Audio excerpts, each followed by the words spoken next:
Hi friends, welcome to my teacher model. Here I'm going to show you how to describe the setting using specific details. Here I have my anchor chart and then I have pages 1 through 2. Um, if you guys are following the PDF version, you're going to be looking at page 4. If you are following in the hard copy, you'll be looking at pages 1 and 2, and we're going to be stopping at the word divorce. So first I'm going to read through and then we're going to walk through steps 1 through 4 to describe the setting.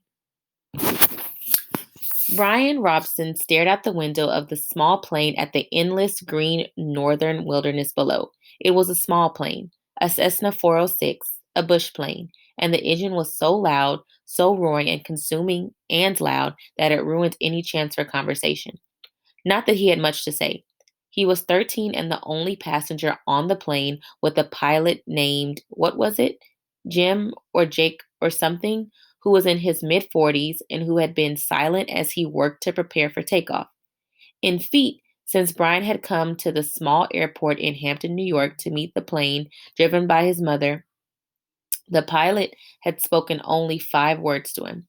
Get in the co pilot seat, which Brian had done. They had taken off and that was the last of the conversation.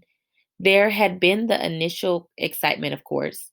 He had never flown in a single engine plane before, and to be sitting in the co pilot seat with all the controls right there in front of him, all the instruments in his face as the plane clawed for altitude, jerking and sliding on the wind currents as the pilot took off, had been interesting and exciting.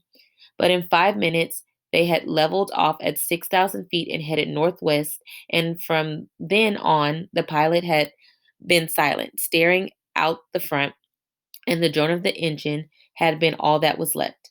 The drone and the sea of the green trees that lay before the plane's nose and flowed to the horizon, spread with lakes, swamps, and wandering streams and rivers.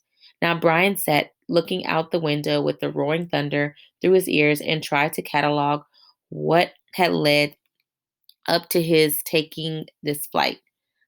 The thinking started. Always it started with a single word: divorce.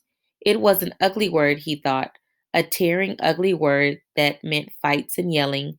Lawyers, God, he thought, how he hated lawyers who sat with their comfortable smiles and tried to explain to him in legal terms how all that he had lived in was coming apart, and the breaking and shattering of all the solid things: his home, his life, all the solid things. Divorce, a breaking word, an ugly breaking word. Divorce. So now looking at step 1, find where the story is set. I'm going to look for clues that show where Brian is. So I highlighted them in pink, some clues as to where he is. One, there's a place name, Hampton, New York. Also, the description of nature kind of gives me a place where he is. He's in the green northern wilderness. It also talks about lakes, swamps, and wandering streams and rivers. And then there's also some built things. So, like, he's on a small Cessna 406, a bush plane, which is also loud. So that gives me a clue as to where he is. Now, when does this happen?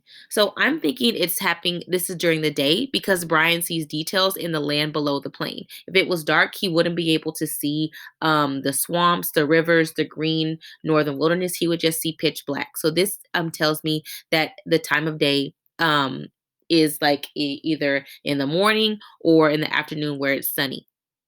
Also, I'm thinking that it's in the present time because Brian is in a plane that he got to in the car that was driven by his mother. So that's when this is happening.